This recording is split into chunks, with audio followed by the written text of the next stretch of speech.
Buenas noches, señoras y señores. Hoy, el Sol de Medianoche se complace en presentarles un programa que puede ser apasionante sobre la mente humana. Para ello hemos invitado al doctor Jiménez del Oso, psiquiatra y divulgador de cosas raras y además escritor. También está con nosotros André Malví, que él mismo se ha calificado de curioso empedernido. Ustedes ya le conocen también por estos programas nocturnos. Nos acompaña José Luis González de Rivera, catedrático de Psiquiatría y Psicosomática de la Universidad de La Laguna, y José María Poveda, profesor de Psiquiatría en la Universidad Autónoma. Bueno, la primera pregunta que quiero lanzarles, porque vamos a ir muy rápido con todo, porque así pueden hablar largamente, es: ¿la mente es igual al cerebro o no? ¿Quién me va a contestar? Pues yo pienso que no es igual al cerebro, entre otras cosas porque del cerebro sabemos cada vez más y cada vez sabemos también lo mucho que nos queda por aprender. Ahora, en cuanto a la mente, se sabe probablemente muchísimo más que del cerebro. Y de otra parte, me parece que hay un punto muy importante que apuntar, que es que de la actividad mental, la que más me fascina personalmente es la imaginación. Yo creo profundamente de que el ser humano es incapaz de imaginar el imposible. Esto implica una cosa muy fuerte, que es que la imaginación es una de las vías de acceso directa a la experiencia del universo. La ciencia se ocupa después de desglosar las experiencias y las informaciones recibidas para hacerlas transmisibles, pero creo que la primera experiencia del universo pasa a través de la imaginación, lo que hace de que alguien que no ha visto nunca un cierto tipo de árbol, cuando lo ve dice, es un árbol. Tenía una especie de imagen anterior presente dentro de él que le permite identificar partes del universo, pero también tenemos un montón de imágenes de este tipo preparadas para recibir información y no nos encontramos habitualmente con las cosas que podríamos reconocer. Pienso que esto puede ser un excelente punto de partida. Quizá otra de las cuestiones sería que más bien entendemos el cerebro como una cosa, mientras que al hablar de mente no estamos aludiendo a un objeto material o a una cosa, ¿no?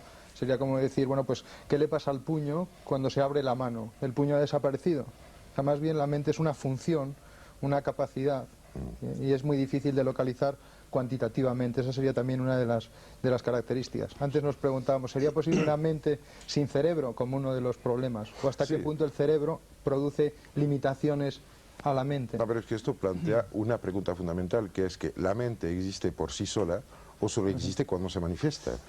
Porque bien, sabemos muy bien de que hay investigaciones, pienso al profesor Ungar, por ejemplo, que experimentando con ratas que somete a un adiestramiento para que teman la oscuridad, por eso daba una descarga eléctrica, reduce a papillas el cerebro de esas pobres ratas, hace toda una serie de procedimientos y selecciona una proteína.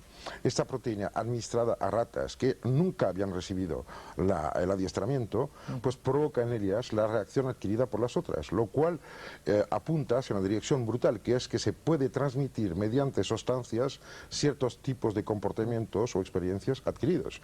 Llamo esta molécula la escotofobina. La escotofobina. En sí mismo no es muy importante, lo que es importante es que esto implica que hay la posibilidad de transmitir datos por un camino material directo, lo cual implicaría a veces de que quién sabe si comiendo una chuleta de cordero no vamos a recibir información sobre un pasto de montaña. Eso, o sea, a mí me parece bastante fascinante como tema. Yo querría preguntar a todos una cosa. ¿La información reside solo en el cerebro? A ver. Me supongo que enlaza con la pregunta anterior. ¿Y por qué me llamo divulgador de cosas raras? Fernando, porque lo eres. Yo soy sincera, hasta cuando estoy en televisión. No para que lo contaran en público. Que es una pregunta que enlaza con la otra. Yo creo que hay un sentimiento en lo que estábamos exponiendo que parece claro, y es que el concepto mente es mucho más amplio, abarca mucho más que el concepto cerebro. Como si en el cerebro estuviera limitado exclusivamente a lo físico, a una serie de combinaciones, de enlaces, de moléculas, algo que es susceptible de enfermar, que sirve para almacenar memoria, moléculas de albúmina o en lo que sea, pero que la mente tiene un aspecto mucho más trascendente. Es decir, como si el cerebro no nos permitiera conectarnos con el universo, con el todo, y la mente sí. Como si hubiera algo mucho más trascendente, sería la palabra, no encuentro otra en el concepto de la mente. si empalmamos esa idea con la pregunta de ahora, la mente podría estar en cualquier sitio. Las funciones específicas competen al cerebro. Pero ¿qué sucede en esos estados que llamamos de proyección astral, por ejemplo, en ese tipo de experiencias? Es simplemente una vivencia en la que el cerebro experimenta todo eso como un viaje, como un desplazamiento, y sin embargo la mente sigue anclada al cerebro, o realmente la mente, el yo mismo, la consciencia, se desplaza y se aleja de lo que es el cerebro como estructura anatómica. En esas experiencias de muerte clínica, por ejemplo, Sí. que hay recogidas en los textos de Moody, de Kubler-Ross y de otros autores, ese paciente que en esa situación crítica se sale fuera del cuerpo, ¿realmente es la mente lo que se está saliendo o es una pura fabulación del cerebro que, aprovechando, utilizando unos recursos que no son habituales o que no contemplamos los médicos, es capaz de ver sin necesidad de desplazarse? ¿O hay un desplazamiento real de la consciencia? Hombre, es que ha habido en los inicios de este siglo las experimentaciones muy serias hechas por Charles Richet en la Salpêtrière en París sobre exteriorización de la sensibilidad. Sobre esto tenemos un trabajo que es de un gran científico en el cual había conseguido, por ejemplo, en un paciente sometido a un trance hipnótico que era un estado de sofrológico profundo, llegar a transferir su sensibilidad en un vaso de agua, el vaso de agua transportado en otra habitación, hundir un escalpel en el vaso de agua y el personaje dormido pegando un grito. Es muy importante porque implica de que la captación del universo, o sea, los sentidos y su correlativa actividad mental, que sería la imaginación del perceptible, pues no está limitado ni al cuerpo, ni a las terminaciones nerviosas, ni siquiera al cerebro mismo como pantalla en la cual el gran cine del universo se proyecta. Porque ahora mismo las investigaciones, tú bien lo sabes, apuntan a que no hay zonas de almacenamiento concretos, sino que la información está esparcida en la totalidad del cerebro y puede ser que en otros sitios que no sabemos, bajo forma de algo equivalente, si quieres, a un holograma, que hace que si rompes un holograma, en cada trocito volverás a encontrar la totalidad de dicho holograma. Sí, José Luis, te quería preguntar. Es que es muy importante lo que decís, pero que el misterio de cómo funciona la mente en el ser humano, vivo, normal, haciendo cosas vulgares y corrientes, es lo bastante difícil de comprender y de explicar como para preguntarnos el cuerpo astral y todo lo demás. Quiero decir que quizá lo misterioso es que los seres humanos funcionemos. Lo cotidiano es misterioso. Lo cotidiano es totalmente incomprensible. Sí, parece que mucha de la actividad cerebral es para quitar ruidos de la posible actividad cerebral. Tú decías antes una cosa importante, que es que la mente es un proceso, no es una cosa que existe, sino es una cosa que está existiendo, es un movimiento, es una función.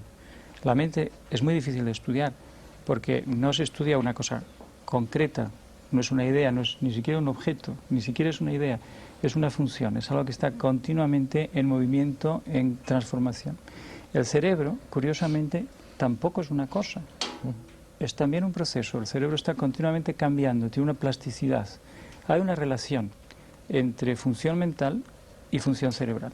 Y hay una cosa que es obvia, es que tal y como está hecho el cerebro, así viene a ser la función mental.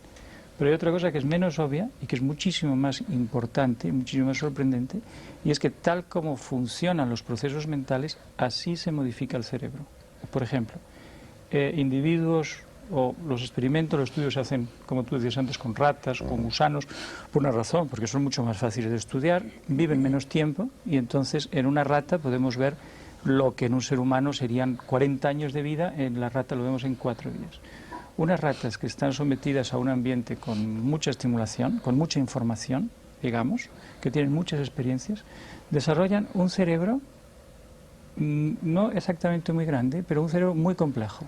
Un cerebro en el que hay muchas ramificaciones, un cerebro en el que todas las células están muy unidas unas con otras.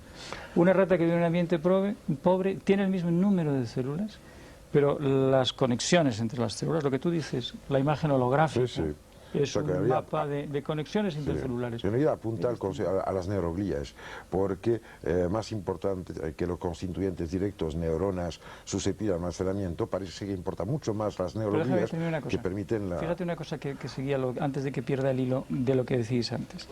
Si este proceso mental hace que una sustancia física como es la neurona y la neuroglia y sus terminaciones, se desarrolle, influye en el funcionamiento de una sustancia física que está en el cerebro, entonces puedes perfectamente, tienes totalmente derecho a decir que esa función mental puede influir en el desarrollo de otra sustancia física, por ejemplo, una planta, o la estructura molecular de un vaso de agua, etc. ¿Por qué la mente funciona en el cerebro sobre todo? Nos lo podemos preguntar. Una razón puede ser que el cerebro está hecho de tal forma que como receptáculo de la mente es muy bueno. Es decir, el cerebro está en una situación de equilibrio inestable. Cualquier pequeña cosa que ocurra altera el funcionamiento cerebral. Entonces, si la mente es una influencia mínima, suponte que sea un quantum de energía infinitesimal, no puede levantar una mesa, no tiene fuerza para eso. Pero sí puede producir un pequeñísimo cambio en una potencial de acción de una neurona, y el cerebro es un equilibrio tan inestable que un pequeño cambio en un lugar origina grandes reacciones en todo el entorno. O sea, desde ese punto de vista, yo os diría que es que el cerebro está construido de tal forma que es súper sensible a las influencias mentales.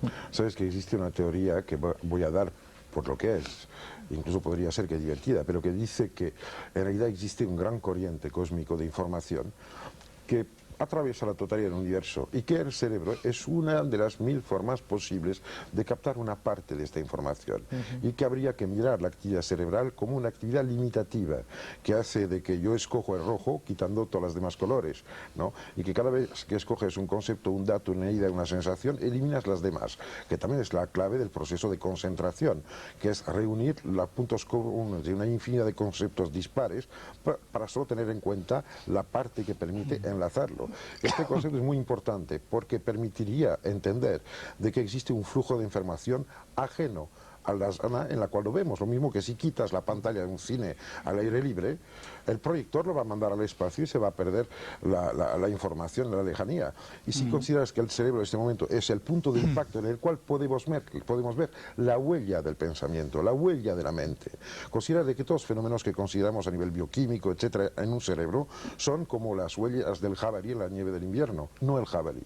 Solo esa es una de las paradojas del cerebro, que siempre va toro pasado. Exactamente. Mira, la gente que tiene crisis depresivas porque ha comido una carne sobrecargada en tirosina. Es que es un hecho conocido. Los problemas de la gente que asimila fenilalanina y la metaboliza mal y se encuentra con un jaquecón, lo cual le impide de hacer otras cosas. Y toda una serie de tabúes que encontramos en los sistemas iniciáticos que no eran ni muchísimos menos primitivos o idiotas. Los genios existían hace 100.000 años. Tenemos que decir que estamos diciendo exactamente lo contrario de lo que habitualmente se considera como realidad científica, que es que el proceso cerebral es el que origina la función mental. Nosotros que quizás sea cierto, y que probablemente ocurre casi continuamente, pero también seguramente ocurre lo contrario, que es que la función mental se va más allá del proceso cerebral y lo influye en retrospectiva. Le voy a apuntar un dato muy divertido. Mira, la historia de la humanidad se confunde con el acercamiento al fuego. O sea, que los hombres de las cuevas, ¿no? Neolíticos, se ponían en la boca de las cuevas con la fogata ahí encendida y la nariz a chupar humo y mucho óxido de carbono. Esto sigue, después se hace el fuego portátil, la llar del foc, el hogar, el foyer, y se construye una casa alrededor, que es la cueva transportable. Después pasa que los que no pueden tener casas, pues se toman la pipa, que son los marineros, porque no pueden tener el hogar en la llar del foc. Después los que se exportan, cuando la revolución industrial se tragan el humo de las fábricas, etcétera, y ahora nos tragamos humo de coche. Pero este proceso de privación de oxígeno del cerebro es extraño, porque todas las técnicas destinadas a aumentar la experiencia mística, por ejemplo, tienen que ver con esta disminución de llegada de oxígeno al cerebro. O sea que el esicasmo bizantino, el pranayama en India, etcétera, siempre van dirigidos... En psicosomática, incluso los asmáticos suelen ser gente intelectualmente muchas veces finísima, que probablemente tenga que ver con esas situaciones. Pero es que esto es crisis, increíble, ¿no? porque hemos planteado desde siempre de que el buen funcionamiento implicaba un riego correcto. Y parece ser de que no va exactamente así, y otra vez es un proceso de limitación para aumentar la calidad de lo que se recibe. Perdona, pero es que eso es un principio ecológico al que estás aludiendo, es casi un principio ecológico. Más de lo mismo no es siempre mejor. Claro. Entonces... O dicho de otra forma, si la información que quieres captar viene de fuera y no de ti, cuanto peor te funcione tu mecanismo interno, más Mejor. receptivo serás. Exactamente. De ahí el ayuno, por ejemplo. El ayuno, también te citaré pues casos conocidos de que los grandes calculadores prodigios eran unos tíos realmente de mente muy corta, aparentemente. Sin embargo, desarrollaban capacidades que... Bueno, no sí. todos, no. Yo no conozco todos, alguno, pero... uno que es amigo mío es bastante inteligente. No, pero es que no quiere decir, Muy bien. ojo, pero quiere decir que habitualmente se encuentran unas secuencias de hipercalificación, ¿no?, en gente desprovista de los otros aspectos. Esto no quiere decir que sea norma. Yo pienso que además el cerebro del cual hablamos, o sea, el nuestro, no es el cerebro en letra mayúscula, es solo un proyecto, el inicio de algo que puede ser que ocurra alguna vez. Porque bien se sabe que solo el hombre y el gato tienen un cerebro en evolución. Sabes que las huellas del cráneo se ve que están evolucionando en el hombre y en los gatos, cosa que a mí me fascina, vamos, es una cosa maravillosa, me encantan los gatos. Pero pienso de que el hombre es solo un proyecto del hombre mayúsculo, el hombre del cual hablan las grandes tradiciones, del cual te habla la cabra, del cual te habla Patanjali, del cual te hablan, yo que sé, Sohravardi, los filósofos de la luz, y probablemente del cual los casos conocidos, aceptados o no, pero que aquí están, de gente que produce efectos no inteligibles, son solo también una señal. Creo que el hombre no está acabado, la creación está en curso. Justamente esto os iba a preguntar. Bien. Sí, por ejemplo, Fernando, ¿tú crees que el hombre es un ser terminado y hecho? O sea, lo que has estudiado, tu carrera psiquiátrica, ¿te da a entender que es un tipo con todas las conexiones hechas? ¿O se ve, eso ya lo pregunto en el plan más formal, se ve que está por terminar? ¿Se ve que el cerebro realmente se ve que está en evolución? Desde un punto de vista somático puede haber pequeñas variaciones, pero desde un punto de vista intelectual, aludiendo a lo que estamos llamando mente, y que lo estamos separando de una manera muy clara del cerebro. Sí. Todo lo que estamos diciendo estamos siendo bastante heréticos desde un punto de vista de la medicina, pero bueno, es algo que pensamos todos. A ese nivel sí, pero yo creo que la evolución, más que en aumentar la capacidad del cerebro en sí mismo, en sus propias funciones, sería en un término que yo utilizo, que es el de desparramarse más, ser más receptivo, estar más integrado el hombre, no integrado como postura filosófica, sino asumir las múltiples influencias a las que está sometido, utilizarlas, servirse de ellas, resonar con lo que tiene alrededor, con todo su entorno, que ese sería el camino, y probablemente en el cerebro, paralelamente o consecuentemente, haya una especialización a ese nivel, y el cerebro vaya sufriendo una transformación a ese nivel también, en el sentido que tú decías, de ser cada vez menos limitado en su función, Sí. menos encerrado dentro de la caja craneana y más abierto. Lo que pasa es que eso ya, más que afectar al cerebro, afecta a lo que estamos llamando mente, ¿no? Sí, pero hay una cosa, es que esto obliga a plantear un problema muy importante, que es un poco el tema de la libertad. Cuando el hombre era todavía un cuadrúpeda, la libertad era un acto horizontal, que era recorrer el plano superficial del planeta buscando más territorios y trayectorias. Al ponerse erecto, obligó su cerebro a desarrollar los lóbulos prefrontales, ¿no? Y en este momento ya la libertad no implicaba de desplazarse, porque bastaba mirar hasta dónde podías ir. Y yo creo que ahora estamos descubriendo de que la libertad es un eje, un acto vertical, una dirección y no un territorio. O sea que es la dialéctica clásica de la semántica general, decir, bueno, cuidado, que una trayectoria es una cosa y el territorio es otra. No se puede confundir los mapas con los territorios reales. Y pienso que actualmente la mente humana manifiesta de manera muy clara que colecciona mapas para no tener que ponerse de verdad en la totalidad de los sitios descritos, sino empujarse a sí misma a seguir una dirección que no se sabe a dónde va. Pero yo veo una cosa, el hombre salió, se puso erecto, trepó los árboles, bajó al suelo, descubrió el horizonte, hizo casas, hizo cosas para moverse más rápido que sus pies, y ahora ha volado y ahora se escapa a la gravedad. Este destino a la verticalidad y de la agravedad, que sería una existencia en el espacio, creo que es una cosa de la cual se habla demasiado poco. Lo mismo que se habla demasiado poco de los comportamientos mentales en agravidez y de todo lo que implica las modificaciones mentales en astronautas, por ejemplo, el caso de Glenn, toda esta gente con aparentemente grandes crisis místicas al al volver de vuelos circunterrestres, etcétera. Yo pienso que por ahí hay una de las puertas, no creo que sea la única, pero una de las puertas del futuro humano. Es que has aludido a una cosa que es difícil de ver, es como aquellos peces que se preguntaban qué era el agua realmente, y entonces les era muy difícil uno a los otros explicárselo y casi si llegaban a... Sacar del agua. Y entonces morirse era casi el hecho. No, es que es lo de Jacques Collot, ¿no? Que dice, si quieres demostrar el agua a un pez, sácalo de ella un momento. Pero Andrés, espera una cosa, estamos diciendo que cuando los cambios físicos externos, por ejemplo, la falta de gravedad o la falta de estímulo, otra cosa que también se sabe es que hay grandes cambios mentales, por supuesto, en aislación, en privación aislamiento y deprivación sensorial. Lo que estamos diciendo es que la función mental depende enormemente de condiciones físicas, es decir, de la percepción interna, del estímulo externo. No, estímulo no estoy de acuerdo. Pero los caminos de... Por ejemplo, la falta de gravedad es un estímulo, ¿no? Ya, pero pérdida los caminos clásicos de ampliación, de expansión de la mente, va precisamente por la privación de sensorial. estímulos, es una de las por fórmulas. alejarse de los estímulos externos que distraen, y es una introversión, es un meterse hacia adentro.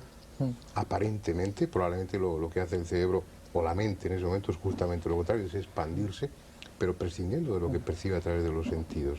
Claro. No tener que estar pendiente, digamos, que de esa sus capacidad sentidos. está innata en el hombre, que no es una cuestión de aprendizaje. Que si el hombre prescinde del aspecto que tiene el cerebro, de instrumento de relación, que le permite relacionarse con el entorno, si prescinde de eso, en el hombre estaría la capacidad de esa expansión, de esa apertura y de esa conexión con el todo, que es más Porque o menos es curioso que el propio cerebro dependa de la posición en la que se encuentra para producir determinadas actividades que llamamos mentales. Por ejemplo, hay experimentos muy sencillos que es que alguien nos cuente una historia. Entonces resulta que la historia que nos cuentan un grupo de personas es totalmente distinto si están verticales que si están echados. Una cosa tan sencilla. Luego, cuando se está en órbita, lo que se ha aludido antes, es que eso es complejísimo y casi nos faltan horas de gente en órbita para poder llegar a conclusiones muy serias. Pero algunas sí que se sabe que son. Por ejemplo, deja de depositarse calcio de la manera en que lo necesitamos, porque claro, no hay esa fuerza de la gravedad. Entonces el cuerpo empieza a sentirlo y en un tipo de vulnerabilidad, por ejemplo, a lesiones, cambia la química intracorporal como resultado de esto. André, por ejemplo, a mí me parece sugestivo ese tema de ese cambio de actitud de los astronautas. Realmente eso se debería a esas condiciones en las que están privados de gravedad o sometidos a una gravedad artificial muy tenue durante algunos ratos, y que el cerebro carezca de esos puntos de referencia que tiene los más elementales, que son los de la propia gravedad, depende de esas circunstancias físicas o depende de lo que ve en ese momento y de tomar conciencia. Esa es básica. Te diré una cosa, O del aislamiento, de estar tanto tiempo encerrados en un sitio incomunicado. Vuelvo un segundo a lo que dije hace un rato, de que el hombre tiene dentro de su background la capacidad de reconocer cosas que son aparentemente irreconocibles y la incapacidad de imaginar lo imposible. ¿Qué pasa? Yo creo que el hombre es un antropocosmos, lo creo totalmente, y creo que la realidad perfecta del ser humano será probablemente fuera de cualquier ambiente planetario, o bien en este momento considerar un hombre como un planeta y lo mejor llegar a pensar, como se apuntaba un poco con Lovelock, de que la totalidad de lo vivo es un solo ser, o bien que la totalidad de una especie se comporta como un solo ser, cosa que la investigación etológica parece apuntar. Cuando ves, por ejemplo, una manada de venados que están en una zona cercada, esto lo he visto en un coto de caza, si no secas a nadie durante 5 años, empezarás a nacer solo machos, con lo cual limita la población. Si de repente hay una cacería, solo nacen hembras, porque así se recompone. ¿Cuál es el camino? ¿Cuál es el camino que permite esto? Sino un comportamiento global, y nos volvemos a acercar a las viejas historias chamánicas en las cuales el chamán, que es el hombre que ha hecho el viaje vertical, otra vez, conecta con el espíritu global de los bisontes, de los venados, de lo que quiera, para pactar con este espíritu lo que van a coger de sus miembros. Es que yo creo que el problema es mucho más complejo que una lectura de lo que sabemos de momento, porque no olvidemos nunca que hace 250 años la teoría de la flogística daba fe de los fenómenos observados que eran los mismos que hoy, y hay que tener mucho cuidado cuando hablemos de cosas que sabemos, porque igual es una nueva flogística la que estamos manipulando. Bueno, o sea que pido atención y respeto a los poetas. Es que fíjate tú que si volvemos a centrar en que estamos hablando de la mente o de la función mental, es por muy avanzada que esté la instrumentación científica, realmente no lo podemos medir, no lo podemos ver, no podemos estudiarlo con el método científico ni con el método tecnológico, con lo cual lo único que podemos es pensar. Sí, bueno, Pero fíjate solo una se cosa. encuentra lo que se busca, ¿eh? Pero déjame terminar, es que pensar, hay mucha gente que está pensando en esto desde hace tiempo. Puede haber pensadores que han llegado a conclusiones muy importantes hace 10.000 años sobre el funcionamiento de la mente y que pueden ser válidas hoy en día. Por supuesto. Quiero decir que el avance, estamos en un terreno muy difícil de conjugar, puesto que el avance en el conocimiento del cerebro es un avance científico y es un avance tecnológico. Necesitamos tecnologías muy finas, muy súper finas, para saber cómo funciona una célula cerebral, que son microscópicas, y además para observarla en vida.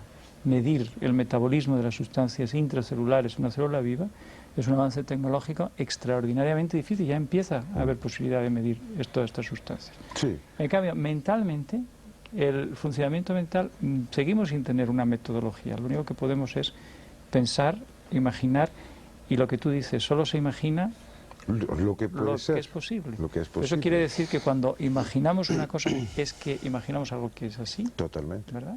Totalmente. Dicho de otra forma, déjame que pregunte otra cosa. ¿Es que una cosa existe por el hecho de que la pensamos? No, pero si la pensamos puede existir. ¿Aumenta las posibilidades de que algo Esto puede exista ser. por pensarlo? Esto Eso puede me ser, gusta. tiene una cosa que bien se sabe desde Schrödinger, de que había la necesidad de integrar el experimentador en la lectura de las experimentaciones. Últimamente el experimento de Aspect hace pocos años que demuestra de que existe efectivamente una transmisión supralumínica de información, o sea, implica de que muchas cosas que pensamos fijas no lo son. Esto está bien evidente. Pero te citaré un caso concreto. Existe en Francia un investigador que es director de tesis y de investigación en el CNRS, que es el CSIC francés, que se llama Étienne Guillet, y que hace investigaciones sobre porciones de ADN, ¿no? Y sobre estructuras del espacio. ¿Y sabes cuál es el aparato que utiliza? Un péndulo.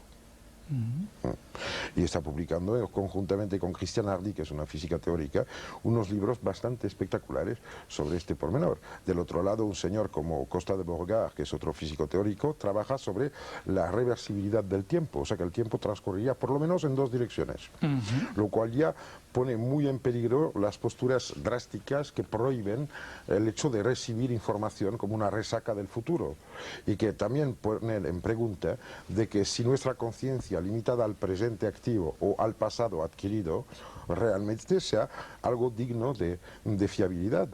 Puede ser muy bien que nos impedimos de saber cosas para no alterar la estructura todavía frágil de nuestra investigación. Puede ser.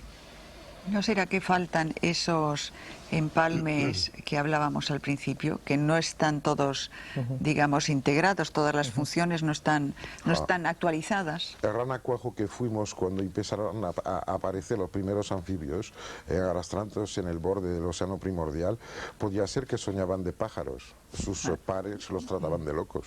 Eso que dice Sibila es muy provocativo, porque cuando estudiamos el cerebro y vemos algo que no encaja bien, en que decimos que es un resto evolutivo de épocas pasadas. Pero es que lo que dices es muy bonito, porque puedes decir que es que a lo mejor hay partes del cerebro, o incluso del cuerpo humano, que no encajan muy bien, pero no porque sean restos evolutivos del pasado, sino porque son rudimentos que van hacia una evolución futura. Totalmente. Solamente lo podremos saber dentro de 1000 años. O sea por que el ejemplo. Génesis no ha terminado.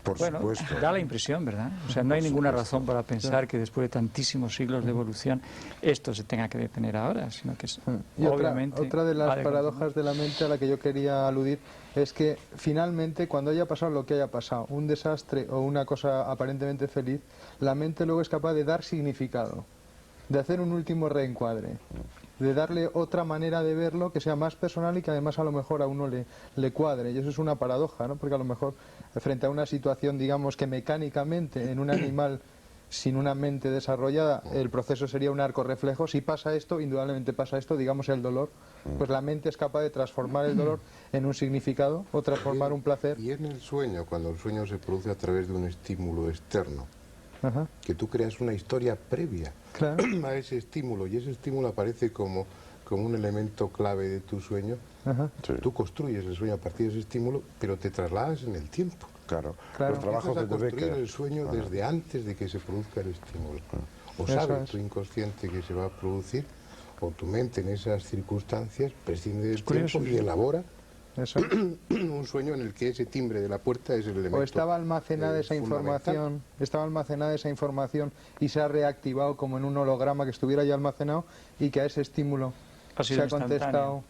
Pero se ha contestado con información retrospectiva, Pero almacenada. José María, O esa lectura la haces tú después. Claro. Y realmente estás Ujú. Pero eso es dando un muy- orden cronológico ficticio a... Sí. Pero ese tema... o sea, hay Ese una tema es muy cosa, curioso. es de Becker que investigó esto en el Maimonides Hospital y después en el Bethesda, pero hay una cosa clara, yo me programo mis sueños, yo tengo unas cuantas cosas que me gustan, por ejemplo, hay unas cosas que pasan en el Antiguo Egipto y que por lo menos 3-4 veces a la semana me pongo en condición y me voy ahí porque me encantan mis viajes nocturnos, cosa muy importante. Hay una infinidad de datos que yo he aprendido experimentalmente dentro de estos sueños y que he comprobado después por lecturas y averiguaciones concretas en el mundo del despertar. Yo pienso que el sueño, ¿sabe cómo dicen los aborígenes de Australia? Que el mundo se fragua en la tierra de los sueños y que cuando quieren saber algo van en la tierra de los sueños para aprender lo que está pasando. Es una cosa fascinante. En muchos pueblos. Claro. Sí, bueno, Incluso hay en los- disciplinas concretas, ¿no? Creo en esto. Hay gente que lo hace Bueno, sistemáticamente. yo lo hago además, sistemáticamente, pero no es una disciplina. Es No que, solamente... ¿Cómo haces la preprogramación? Muy sencillo, como tengo una memoria bastante organizada, vuelvo a recuperar ciertos datos de sueños anteriores, los cojo, no intento conectarlos, solo que intento A medio disolver... terminar. Claro, intento disolver una actitud crítica, que sería ponerlos en orden, y dejo que me invaden, cosa que hace que no hay momento en el cual pierdo conciencia y me pongo a soñar como si hubiera un corte, sino que se establece una continuidad. Y estoy al mismo tiempo durmiendo, soñando, y estoy en mi habitación de manera totalmente consciente al mismo tiempo. Está Y es una dormido. experiencia muy, muy, muy agradable, Ajá. además de todo. Tú estás hablando de revivir sueños pasados estando despierto. No, se siguen, es como una serie americana, vamos, es que yo tengo sueños que están en episodio 2000 y pico, peor que las series brasileñas. No, se sigue, o sea que no es una cosa fija, repetitiva, no es una colección, Es una continuación. es una continuidad. Sí. Pero ¿qué es lo que te sugiere eso? Me sugiere de que no estamos viviendo solo la vida que vemos y que pensamos. Bien. Pienso que tenemos una existencia mucho más extendida, tanto en el tiempo, en el espacio y probablemente en otros sectores que aún no conocemos, y que solo limitamos entre dos momentos fisiológicos, el nacer y el morir, pues una experiencia que más o menos se puede controlar con intercambios, porque la palabra clave en todo lo que hemos dicho hasta ahora es que cuando hablamos de mente, hablamos de cosas transmisibles o intercambiables, pero la experiencia íntima es una cosa que no por necesidad tiene que intercambiarse o transmitir o pasar a otro, con lo cual habría que bien diferenciar lo que llamamos mente, que es un conjunto de conocimientos que se pueden conceptualizar y formalizar, y la vivencia que a lo mejor no tiene palabras para expresarse. Y yo tengo recuerdos neolíticos que me encantan y yo pienso que el paraíso perdido es hace unos 30 o 40 mil años atrás. Porque es que eres muy mayor ya. Hombre, claro.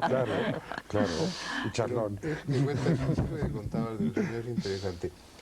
Lo que se podía desprender de ahí es que hay una serie de vidas no conscientes que estás viviendo. Y tú lo que haces es, bueno, pues voy a ver el capítulo de hoy, pero de algo que ya está, Sí. que está sucediendo. Pero según Olivier Costa de Borregar, igual soy el sueño de futuro de un egipcio que está durmiendo. Sí. Bueno, Esto ya entramos en zonas... Otro tema nebulosas. que quisiera lanzar es si las disciplinas intelectuales o místicas pueden modificar en profundidad las funciones del cerebro.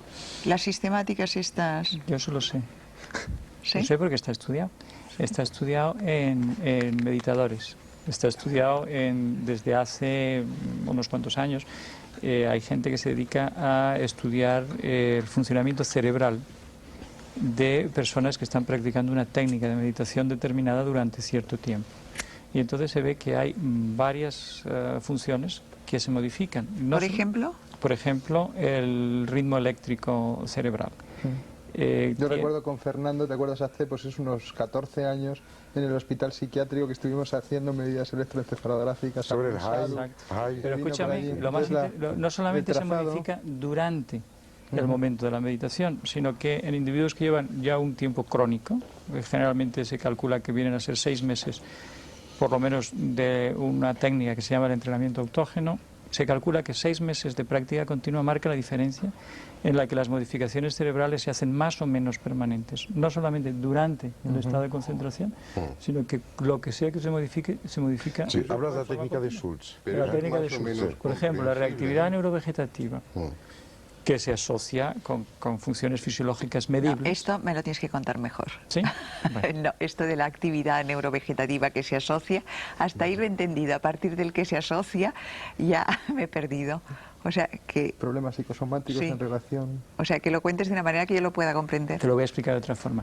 El que es que antes me preguntaste cómo se había medido, algunas medidas. Sí, sí, Te sí, dije sí. que es que no Y los solamente son resultados ese ahora, electroencefalograma, sí. sino que todo nuestro funcionamiento corporal depende de 2 sistemas, simplificando mucho las cosas. Un sistema se encarga de acelerarnos y otro sistema se encarga de enlentecernos. Entonces nosotros estamos en nuestro punto cuando los sistemas están equilibrados y bien sintonizados. Si uno se precipita mucho, generalmente es el sistema acelerante el que se precipita, entonces estamos nerviosos, tenemos palpitaciones, tenemos ahogos, podemos tener desmayos, sudamos, etcétera. ¿Te das cuenta? Entonces, la práctica de estas técnicas, una de las funciones o efectos fisiológicos que produce es que el sistema acelerador lo reduce, pero no solamente lo reduce durante el momento en que se está haciendo la concentración, sino que lo reduce de manera persistente después de un tiempo. En sujetos que ya están debidamente entrenados, son capaces de mantener esa reducción y el equilibrio entre los 2 sistemas, el que acelera y el que reduce, se vuelve mucho más fino y mucho más exacto. ¿Te gusta así? Sí, no, te lo digo porque usáis palabras a veces más técnicas, Sí, así los bien, que no que sí, estamos que sí. dentro Te puedo dar de un vuestra ejemplo muy disciplina. concreto. ¿Sabes cómo calmo a los ejecutivos un poco así que me llegan? Les hago hacer el entrenamiento al parto sin dolor. Sí, con la respiración Sí. del perrito, Sí. etcétera, etcétera, pues increíblemente. Cuando esos señores que están ahí manipulando mucha gente, responsabilidad, dinero, que están como bombas atómicas, hacen el entrenamiento al parto sin dolor, es que la calma que consiguen es absolutamente increíble. Además se les aclarece la mente, se les ponen las ideas en orden y es una forma muy reducida del training autógeno de Schultz. Sí. Exactamente. También mejora la capacidad de integración de ideas. La misma función que hemos visto en los sueños. Los sueños cumplen una función de integración. Hay muchas ideas muy buenas que a la gente se le ocurren dormidos. Curioso, ¿verdad? O sea, que la mente trabaja horas extras y que incluso cuando estás dormido estás teniendo buenas ideas.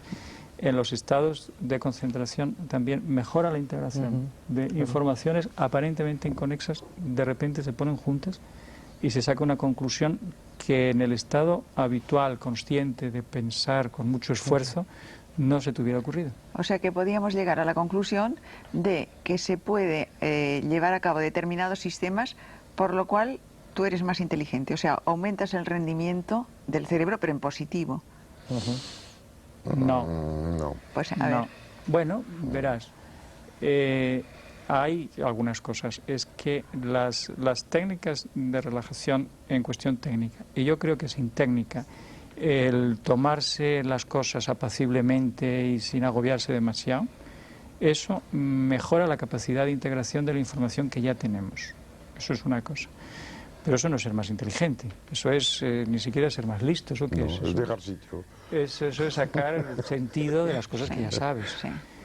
Y luego hay otra cosa distinta, que es acerca del desarrollo de la inteligencia. El desarrollo de la inteligencia depende, en cierta forma, del desarrollo del cerebro. El desarrollo del cerebro depende, en cierta forma, de la cantidad de estimulación externa. Por ejemplo, un niño de hoy, que tiene tantísima y tan variada y tan rica estimulación desde pequeñito, comparativamente con un niño hace mucho tiempo que no tenía ni televisión, ni viajaba, ni tenía un ambiente, posiblemente desarrolle su cerebro más deprisa. Lo que ya no sabemos es si eso va a ser más inteligente, va a ser una inteligencia mejor Esto o es un peor. tema que a mí me interesa mucho, pero tengo la impresión de que lo que está pasando es un poco diferente. Antes los niños desarrollaban una capacidad de integración de datos constantes, si quieres la cronicidad de las informaciones. Y ves que ahora los niños desarrollan la capacidad de integrar muy rápidamente datos que tienen una vida muy corta y que no se quedan. O sea que la capacidad de olvido de un niño de hoy es 10 veces mayor que la de un niño de antes sin esta sobreestimulación. Con lo cual reduce siempre a la misma cifra o equilibrio la relación entre datos que entran y datos que se mantienen. Es cierto. La capacidad de adecuación a estímulos ultra rápidos está muy bien estudiada por diversos ejércitos del mundo, entre otros el americano, que está pensando en dar a sus soldados preparados que incluyen pues tirosina, tiramina, etcétera, y a veces serotonina para tranquilizarlos después de asaltos, para que estén capaces de tener reflejos súper acelerados. Y se conoce muy bien la investigación sobre el tabernantes iboga, la famosa ibogaína, que descubierta a raíz de las grandes exploraciones inglesas en África el siglo pasado, que permite a la gente trabajar sin parar 70, 72 horas, descansar muy pocas horas, del orden de 6 a 8, y volver a reanudar sin efectos secundarios, cosa que se dirige hacia resultados, por ejemplo, de Michel Siffre, en aislamiento en cuevas, que de repente, en vez de un ciclo de 24 horas, que es un consenso social, aparece un ciclo a veces de 70 y 80 horas de actividad sin daños orgánicos. La cosa es que estamos lo más de veces sometidos a una especie de costumbre. Decidimos de que hay una hora para tener hambre y una hora para dormir. No es evidente. Y hay que diferenciar el ser social del ser solo. Lo mismo que la conciencia ensimismada, las experiencias de Lili, solo se ocupa de sí misma y como no tiene motivos para ocuparse de algo externo, se pone en un estado muy similar a los niveles buscados en el Zen con el Satori, este momento de colapso conceptual que hace que la experiencia se sustituya a su lectura. Y creo que esto sí es una cosa importante. Los niños no son más listos, reaccionan más rápido. Pero el niño de antes podía saber de que iba a llover dentro de 6 horas. El de hoy tiene que mirar la tele para saber el parte meteo.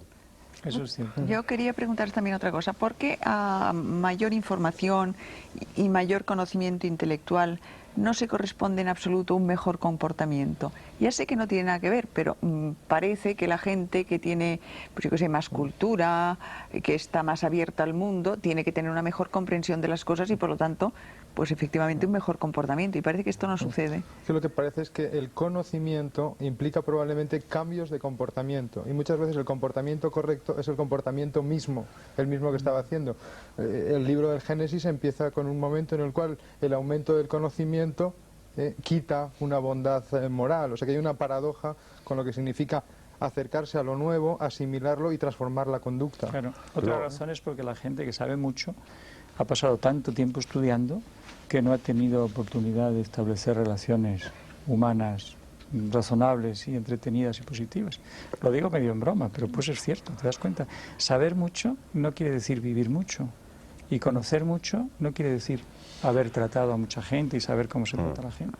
Pero sabe una cosa, si realmente estamos hablando de evolución, en el sentido del mejorar, aumentar y calificar cada vez mejor, pues tú te crees que, por ejemplo, sabemos que los pájaros son los descendientes de los peces antediluvianos, ¿no? Tiene una cosa, los pájaros nadan muy mal. O sea que desde el punto de vista de los peces, los pájaros son unos peces abominables.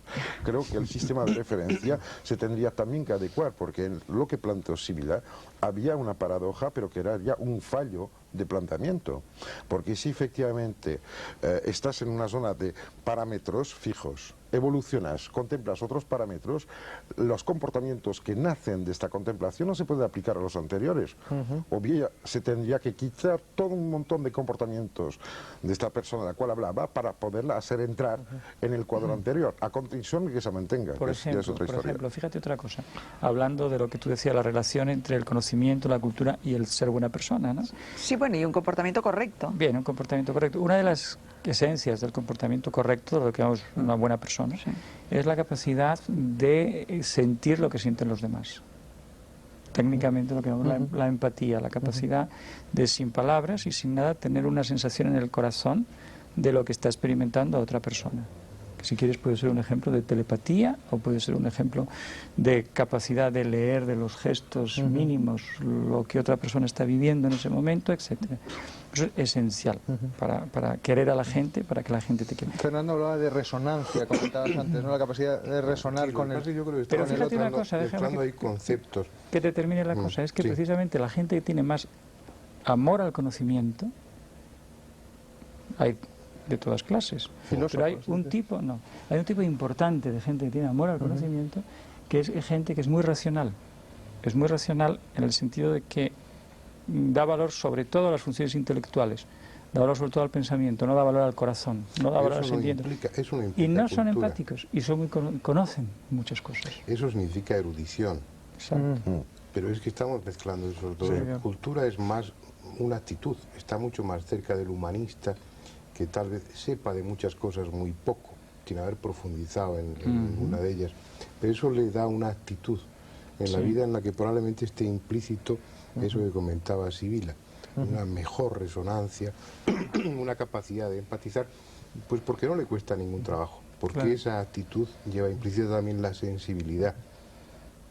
Cosa que en el que acumula conocimiento no tiene por qué estar necesariamente. No.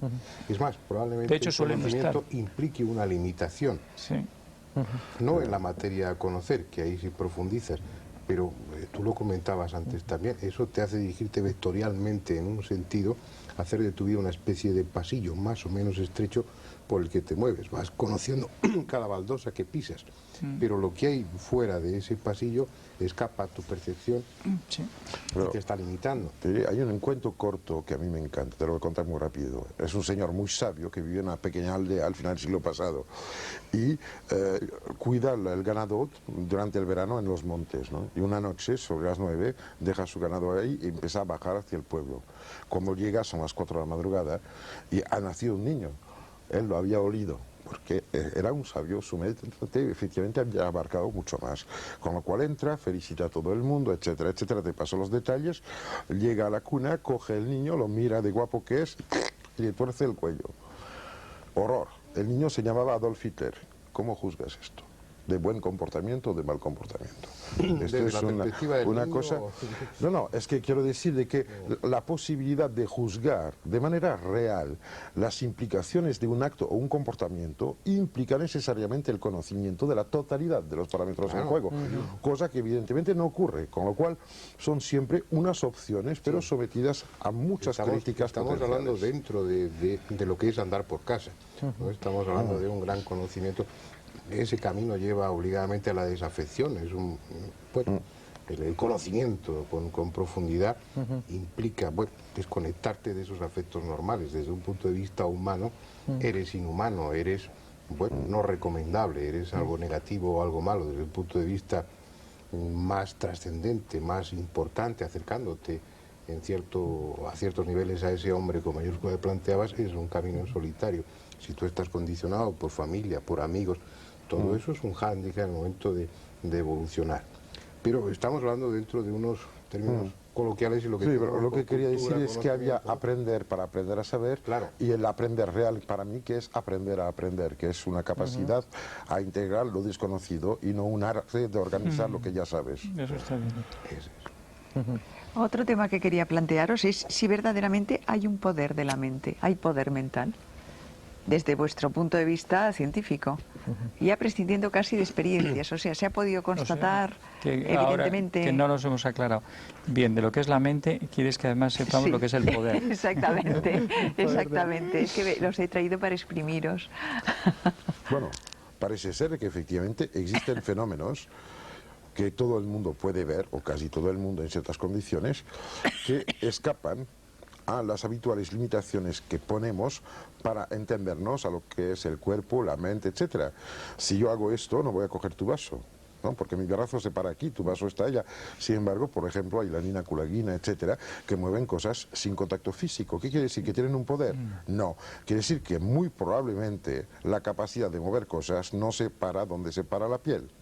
O sea, es que es en la lectura de las cosas que hay algo que decir. No es que tenga un poder, no es ningún poder el que yo mueva mi mechero. Ahora, si evidentemente hablo con gente que vive así porque su cultura le hace un tabú, yo tengo un poder.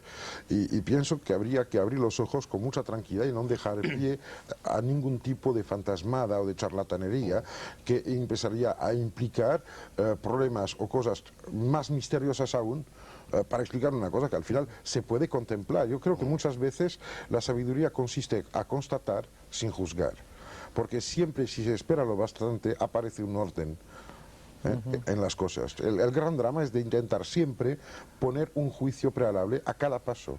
Hay que esperar, es como la pesca, ¿sabes? No es poner el corzo en agua que coge el pez. Pero lo que plantea Sibila es que probablemente estemos siguiendo un camino, no ni malo ni bueno, pero contrario a ese planteamiento, que es el que estamos siguiendo intelectualmente y técnicamente, y que ese tipo de capacidades estén implícitas en el cerebro, en la mente, pero que no se desarrollan porque no hay necesidad. Claro. Aparte de ese cuento, de ese cuentito que ponía Powell en El retorno Sí, de los brujos, por eso lo yo lo he cogí. vivido con un chamán peruano, con el tuno. Este hombre hacía la limpia con el cuy a sus enfermos, el cuy es el conejillo de Indias, y luego después vivo lo despellejaba, lo destripaba y miraba las vísceras para ver la enfermedad que tenía su paciente, y yo le comentaba, bueno, pues ¿por qué hacer eso? Y lo que él me dijo es, pues, porque no tengo un aparato de rayos X. Su capacidad había sustituido, si nosotros tenemos esa prótesis que es el aparato de rayos X, no necesitamos desarrollar esa capacidad. Sí. Si tenemos un teléfono, no desarrollamos una capacidad Lo de Haití, empática. lo de Haití, de la Ungan, que dejó de hablar utilizando el árbol, ¿conoce la historia? Entonces le preguntó, ¿por qué? Dijo, claro, ahora hay teléfono. Claro. Hombre, es verdad. Yo lo he contado por Pero, eso. sí, pero hay una cosa genial que a mí me encanta. Si tú miras el imaginario europeo, para limitarnos un poco, de los últimos 1000 años, te vas a encontrar de que el hombre soñó volar, tenemos aviones, soñó hablar a distancia, tenemos teléfono, que era el sueño de Jean Tritem, sueño tener espejo mágico para ver lo que pasaba en otro sitio, tenemos televisión, etcétera. O sea que parece ser que todos, como era el inicio de lo que decía, todas las cosas imaginadas por el hombre son como sombras o resacas venidas del futuro y que anuncian cosas que serán, no serán como las recibimos, pero serán. Y vuelvo a insistir en esto, hay que decir a la gente que el mundo es gigante, que no sabemos nada, que todo es posible, todo es factible, que en realidad esta idiotez de decir todo está descubierto en un mundo ya viejo, no tengo nada que hacer, es una solemne tontería. Pero es fíjate- una actitud ante la vida que además envejece, quiero decir, porque Claro. una de las cosas curiosas es que a medida que uno se hace mayor sueña menos. Entonces una de las maneras que te estabas propugnando antes era más se sueña, más joven se mantiene el Por cerebro, supuesto. porque el cerebro de los recién nacidos mantiene mucho más sueño de soñar Y que hay el cerebro de los Y ancianos. hay otro dato más, soñar es ir adelante, pero date cuenta que la gente dice siempre, más se envejece, más pasa rápido el tiempo. Ajá. No es verdad. La cosa que como funcionamos hacia atrás, para un niño de 2 años, un año es la mitad de su vida, y para un señor de 50 es una 50ª parte. La proporción es tan ridícula que ya parece que vuela como el rayo. Si se aprende a soñar, ya se vive cada año como el recién nacido. Esto sí es importante. Otra cosa que quería preguntaros es si las actuales investigaciones, porque aquí a mí me da la impresión, aunque he leído poquísimo sobre el tema, es que se llegan a conclusiones que parecen más de Oriente que de Occidente. O sea, se parece mucho más a las antiguas teorías tántricas o... A las Tuatán de Irlanda también, También, que para hablar también, de Occidente, sí. es que hay una gran fascinación del exótico. El exótico siempre está al este, extrañamente, pero probablemente porque el Atlántico era mucho más ancho que las llanuras de Eurasia. Pienso que de todas maneras, en todos sitios, permanentemente, el hombre ha soñado lo mismo, porque si te coges los textos de etnografía de etnólogos, te das cuenta que se tropieza con las mismas historias. El corpus de datos reunidos está más significativo en Oriente porque ha habido un trabajo de compilación. Sí. Pero este trabajo de compilación, si lo ejerce sobre civilización céltica, o sobre los líguros del Pirineo, o sobre la cueva de la Pileta, los comportamientos que le corresponden, se encontrará probablemente con lo mismo. La intuición del más allá y del más acá, que es el fundamento de la angustia humana y el fundamento también de la investigación, del buscar y del progreso de los conocimientos, es constante. Y no puede haber, en ese ejemplo que estabas poniendo, una separación entre lo que llamamos Oriente y Occidente, y estamos hablando de dos filosofías, de dos formas de contemplar la vida totalmente distintas. No puede haber un distinto funcionamiento del cerebro. Es decir, en esta cultura, por eso que te comentaba antes, desarrollamos técnicas para conseguir objetos. El final es el mismo, obtenemos el mismo resultado. Establecemos una comunicación o contemplamos una radiografía y podemos establecer un diagnóstico. Y en cambio en Oriente no ha ido por lo técnico, la actividad cerebral o la actividad mental ha seguido otro camino totalmente distinto, Sí. Lo que con dicen la en la- aparición de estaba capacidades que nosotros no utilizamos. Sin embargo, estaba pensando yo que así como la gente actualmente en Occidente se está buscando y volviendo a esos modos de pensar y a esas técnicas clínicamente, cada vez utilizamos más técnicas relacionadas con la meditación, que son un gran avance que en Oriente conocen hace miles y miles y miles de años. Y sin embargo, la gente más avanzada en la India, ahora, a lo que se dedican, es a la técnica. Y lo que estudian y lo que quieren aprender es el modo occidental. Puedes decir una cosa, que es que no solamente es eso, sino que es que además los dos son necesarios. Que Son procesos circulares. que hacen falta los dos procesos. Y entonces, Claro, lo que tú plantea buscas Sibila- siempre el que no tienes. O mejor dicho, te das cuenta que el que no tienes es muy bueno, porque como no lo tienes te hace falta. Pero eso no quiere decir que tú tengas un error teniendo el que tienes. Quiere decir que Pero te falta está flotando aquí en lo que dice Sibila, en lo que comentaba antes Andrés, y Sibila creo que lo plantea pues por el camino que está siguiendo la física de vanguardia y desde Swedendorf hasta pues por los trabajos de Rödinger y toda esta gente. Hay como un camino de la física que empieza a enlazar con la filosofía. Sí. Tú comentabas eso, bueno, había una contemplación, habíamos hecho una especie de mito de la contemplación objetiva de la realidad a través de la investigación, y luego nos damos cuenta de que el que investiga forma parte de eso y altera el resultado. Sí, sí, sí. de que esa el hecho de observar cambia. se está viendo eso dentro de una sociedad tecnificada que había hecho una especie de énfasis en lo racional, Eso en lo es, metodológico, en lo aséptico, y empieza a darse cuenta de que no de que estaba equivocado, sino de que eso mismo le está colocando hacia el extremo contrario, le está llevando hacia el otro lado.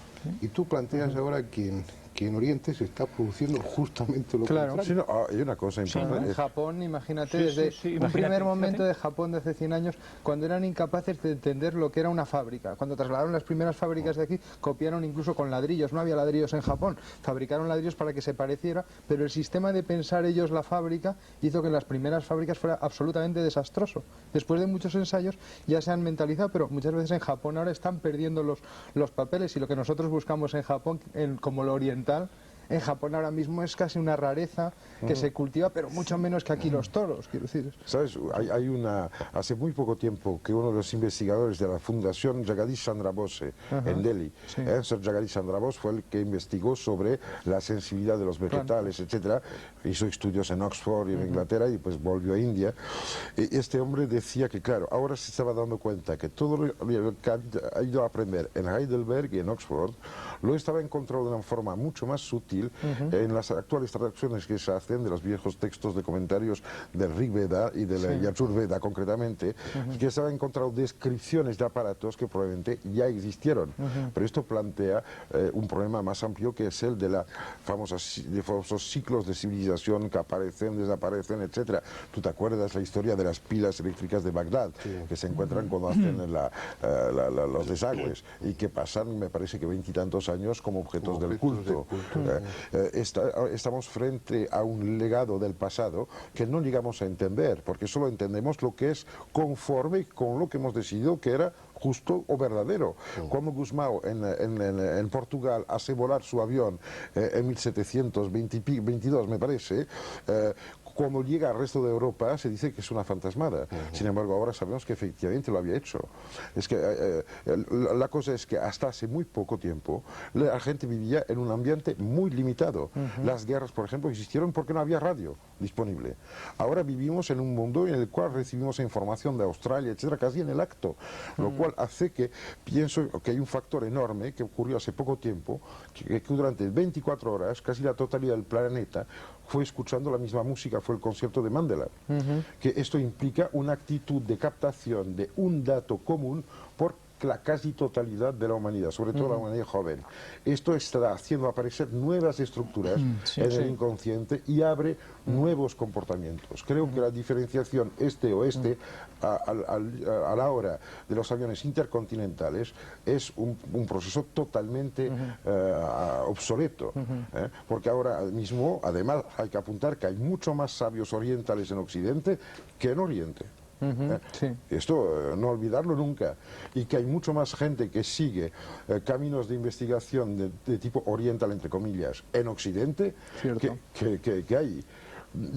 ¿Qué quiere decir esto? De que vamos todos a aprovechar de lo mejor de cada uno, y esto me parece perfecto, pero no pienso que haya que establecer una especie de frontera rígida entre los espirituales y los materiales, etcétera. Volvemos al inicio de la discusión. Lo que debe ser, mente y cerebro van conjuntamente. Volvemos al principio, volvemos a otra cosa además, que es que lo que es probablemente más difícil es el cambiar de una mentalidad a otra, es decir, la flexibilidad que necesitas para estudiar temas que son totalmente distintos, que no solamente es una metodología,